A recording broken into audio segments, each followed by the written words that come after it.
Know the top stories of the day. Understand the issues that matter. This is Manila Bulletin News on Web. Your quick rundown of top news in the country and around the world. Manila Bulletin, celebrating 120 years of timely stories and timeless truths. Be fully informed. Hi, I'm Barbie Atienza. This is MB Now, and here are your news on web. A fuming President Duterte rebuked Vice President Leni Robredo for supposedly engaging in grandstanding as the country grappled with the devastation caused by recent typhoons. In a lengthy rebuke of Robredo during a televised address Tuesday night, the president said the vice president made a huge blunder when she lied to the people about his whereabouts at the height of Typhoon Ulysses last week. Duterte claimed Robredo knew he was attending a virtual regional summit when the calamity struck. Duterte, visibly irked by the hashtag Nasaan ang Pangulo that trended online last week, said he could not excuse Robredo for not knowing the ongoing regional summit last week. He explained that he actually delivered 2 speeches during the summit and later made aerial inspection of the typhoon-hit areas last week. It's not the time for you. During the campaign, paalis na ako. Sige, subukan mo. Matagal na ako maraming sabihin sa iyo, pero reserva ko na lang. When you start your campaign, kung magtakbo ka ng presidente, waswasan kita ng gusto. Well, this is your nightmare. Sabi ko, pagka-incompetent mo, and you were lying, you knew that I was working. You knew that there was a ASEAN summit. Do not tell me that you do not know about these things. You are the vice president of this country. And you cannot pretend that you do not know what was happening sa gobyerno. President Rodrigo Duterte cautioned Vice President Leni Robredo against trying to compete with him, telling her it was not the time to engage in grandstanding. The president said the concerned government personnel and resources were actually on standby to respond to the disaster. Duterte also reminded Robredo that the military will not follow her orders since she was not in the line of authority, and asserted that he is the commander-in-chief of the armed forces. Annoyed at criticisms about his supposed absence during the storm, Duterte also shot back at Robredo and asked about her whereabouts whenever she was supposedly comes home late. Robredo recently visited several places severely affected by the recent typhoon, extending relief assistance to the calamity victims. When Cagayan was hit by massive floods Friday, she tried to coordinate the military's rescue efforts to assist the victims and updated the public through her social media accounts. She made no comment about the president's whereabouts at that time. Apart from supposedly being dishonest, Duterte belittled anew Robredo's competence, saying she could never rise to the presidency. Alam mo yung mga military, hindi yung maniwala sa iyo because tama sila. You are not in the line of authority, basta gano'n. Wala kang times of emergency. Ang ako lang pati ang military. It's between me and military pagka-pulis. Yan lang sila kami mag-ano. Now, kung sa civilian, marami, kung hindi mo alam, puro military na ang humawak niyan. Halad, who is sa disaster talaga for the longest time, nandoon na yan. Rolly Bautista, former general sa army, nandoon na, nakapwesto na. He was absent here because he was there. DSWD siya, alam na niya. So lahat ng kailangan doon, nandoon na yung sa mga military, pati yung mga cabinet member. Vice President Leni Robredo is undeterred by President Duterte's latest tirade against her as she continues to do her job in helping those affected by Typhoon Ulysses. Robredo arrived in Ragay Town in Camarines Sur on Wednesday morning for her office's relief efforts. She will then visit barangays Malogo and San Cirilo, both in Pasacao, to bring aid to affected residents. The opposition leader said she is far too busy to be mindful of Duterte's scathing comments when she still has a lot of work to do. On Tuesday night, Duterte accused Robredo of lying about his whereabouts in the aftermath of Ulysses. Robredo said it was very unpresidential for Duterte to threaten her should she run for president in 2022. Robredo said Duterte was fed the wrong information for accusing her of starting an online trend questioning his absence during the recent typhoons. Without naming names, she said someone close to the president could have misinformed him that she began the hashtag Nasaan ang Pangulo, which trended on social media. The vice president said the person who fed Duterte false information should be tracked down. President Duterte has threatened to cut off the funding of the University of the Philippines if the students refuse to go to class and instead participate in anti-government protests. The president issued the warning after resenting that the state university has supposedly become a recruitment ground for communist rebels.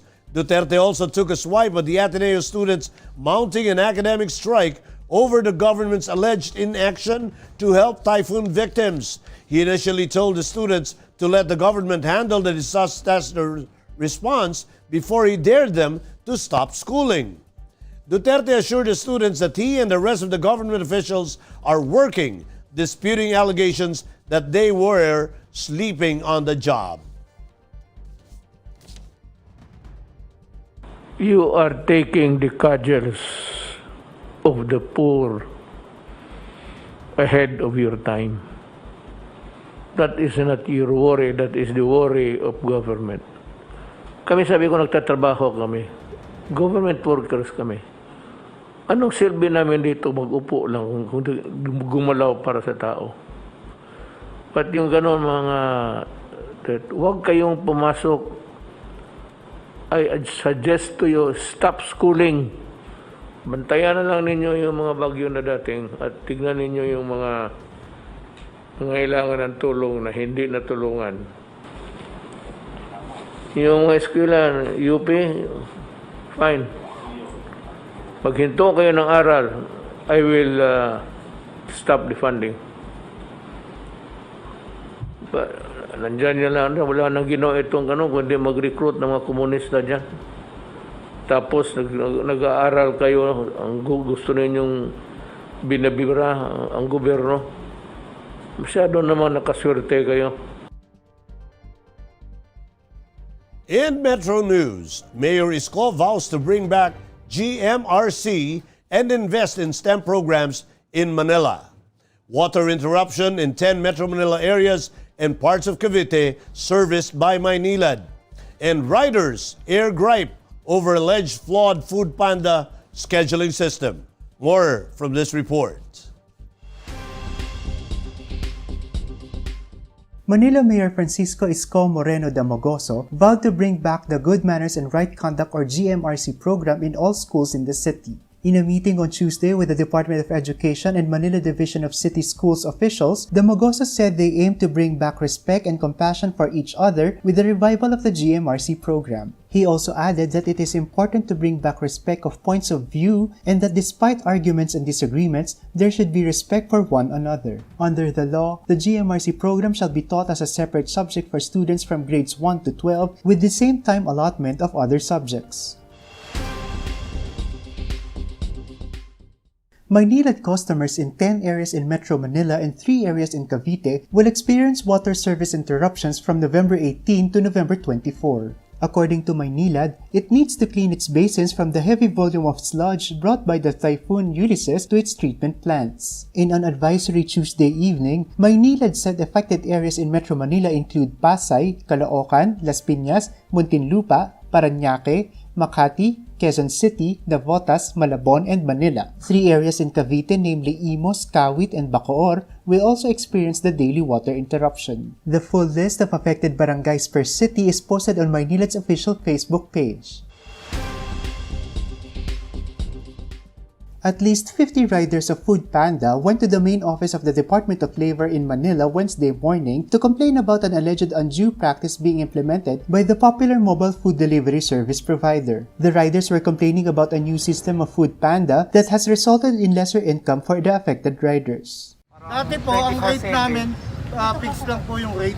Ngayon po kasi binago nila. Ano na po? Yung per kilometer na po, hindi na katulad dati pag batching, may rate. Pag batch po ka 65 pesos dati. Ngayon ginagawa nila, pag mababa yung malapit ka sa bendo, bumababa yung rate mo. The riders are hoping Foodpanda would revert to the old system of giving their freelancers flexibility on when they want to make themselves available. The riders, however, assured what they were doing was not a form of protest and that they just want to convey their grievance to Dole. The riders also wanted to inform the department of Foodpanda's system being implemented so that Dole can take action. Here are the top news in other parts of the country. New law increases bed capacity of DOH-run hospital in Iloilo. And Eastern Visayas surpasses 8,000 COVID-19 cases mark, while recoveries in Western Visayas rise. More from this report. A new law signed by President Rodrigo Roa Duterte is set to increase the bed capacity of the Western Visayas Medical Center, a hospital in Iloilo City owned and managed by the Department of Health. From the current 425 beds, the medical center will be able to have a total of 700 beds as Republic Act No. 11496 stipulates for an additional 275 beds. The new law is expected to decongest the Western Visayas Medical Center, which has been serving beyond its capacity since 2017. The development came at no better time as Western Visayas Medical Center has been the government's main hospital facility caring and treating those afflicted with the coronavirus disease in the province. The number of coronavirus disease cases reported in Eastern Visayas surpassed the 8,000 mark on Tuesday, November 17, after 99 more infections were recorded. The Department of Health in Eastern Visayas said the region's total number of COVID-19 cases has reached 8,017, but with only 662 active cases, or 8.26% of the total. But despite the continued spike in the number of cases in the region, the total recoveries have been reported at 7,278 or 90.78%, with 77 or 0.96% fatality. Meanwhile, the Department of Health in Western Visayas reported that there are now 15,793 people who have recovered from the coronavirus disease in the region. Bacolod City posted the highest number of recoveries with 4,638, and it was followed by Iloilo City with 3,902 recoveries. In world news, Francisco Sagasti sworn in as the new president of Peru, and Pfizer very close to applying for U.S. emergency approval, according to its CEO. Let's watch this. Peru's 76-year-old new president, Francisco Sagasti, was sworn in Tuesday at a special session of Congress tasked with resolving a crippling political crisis. Sagasti was elected as lawmakers met to try to move on from a crippling political crisis, sparked by the impeachment of a popular president and the resignation of his controversial successor amid protests that killed 2 people. Sagasti from the centrist Morado Party will serve as interim president until the end of July 2021, completing the mandate of Martin Vizcarra, whose impeachment by Congress last Monday set off a snowballing crisis. Pfizer is very close to applying for an emergency use approval for its COVID-19 vaccine after collecting safety data to submit to U.S. regulators, according to the company's CEO on Tuesday. The pharmaceutical giant announced last week preliminary results from a late-stage clinical trial showing the injection it had co-developed with Germany's BioNTech was more than 90% effective after the second dose. Pfizer's previously said it expects to contact the U.S. Food and Drug Administration to apply for an emergency use authorization by the 3rd week of November, meaning the announcement could be days away.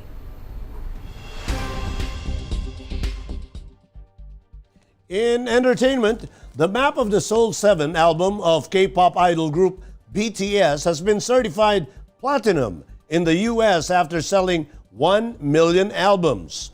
The Recording Industry Association of America, or RIAA, issued a platinum certification to Map of the Soul 7 on November 16, simultaneously with a gold certification to the album. This is BTS's second RIAA Platinum certification and third certification overall for an album. In August, Guinness World Records said Map of the Soul 7 earned the title for the best-selling album in South Korea with 4.26 million copies sold as of June 2020 to make BTS the country's best-selling act of all time. In sports, Manila Chicks TM faces a daunting task after being grouped alongside world number 1 Liman and home side Lusali in Pool A of the FIBA 3-on-3 Doha World Tour Masters, which starts Friday at the Al Garafa Sports Complex. The team of Joshua Munzon, Alvin Pasaol, Troy Reich, and Santi Santillan are determined to overcome such obstacles in hopes of making it to the knockout phase of the first World Masters stint for a Philippine team since the COVID-19 pandemic began. Munzon and company opened the tournament at 11:55 p.m. Manila time on Friday opposite Liman, which is composed of 2017 FIBA 3-on-3 World Tour Most Valuable Player Stefan Stochajic, or World number 3 Stefan Kojic, and number 4 Mihailo Vasic, and number 6 Alexander Ratkov. The Manila Chicks TM roster was the same squad that represented Zamboanga City Family's brand sardines during its successful title run in the recent Chicks to Go Pilipinas 3-on-3 President's Cup held at the Inspire Sports Academy in Calamba, Laguna. Asian tech brand Huawei recently released an array of gadgets to further improve your connectivity. In today's Tech Talk, Manila Bulletin Tech News editor Art Samaniego shares with us tech gears under the Huawei ecosystem. Let's watch this.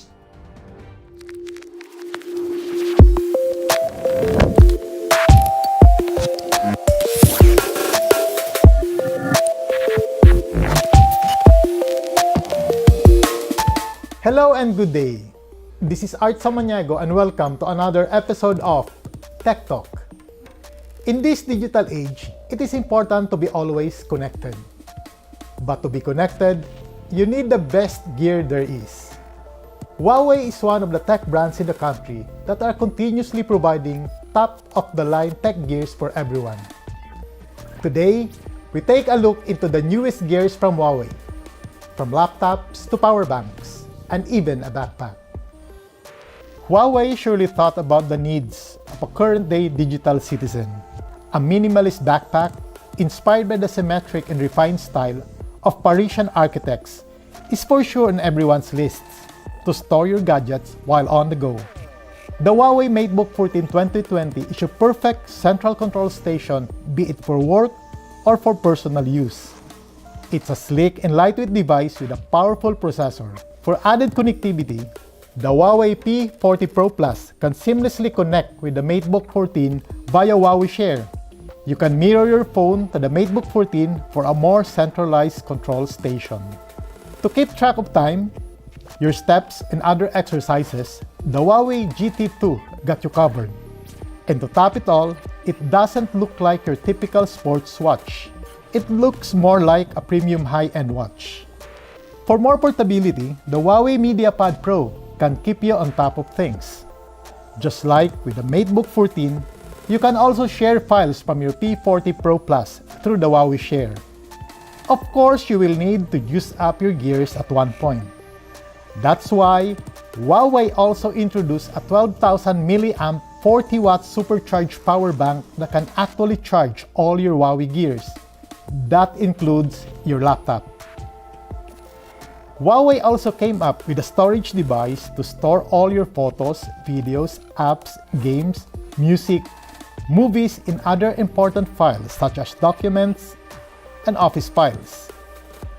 The Huawei Backup is a plug-and-play 1 TB device to save all of your files from your phone.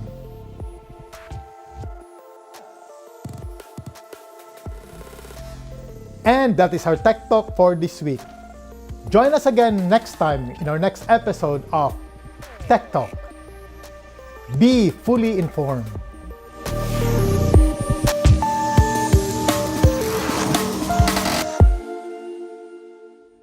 And those are the news on Web Today, November 18, 2020. It's 37 days before Christmas. For more news and details, get your copy of Manila Bulletin newspaper tomorrow or log on to www.mb.com.ph. You may also subscribe to our newsletter through the link on this video's caption to have the day's latest news delivered to your inbox.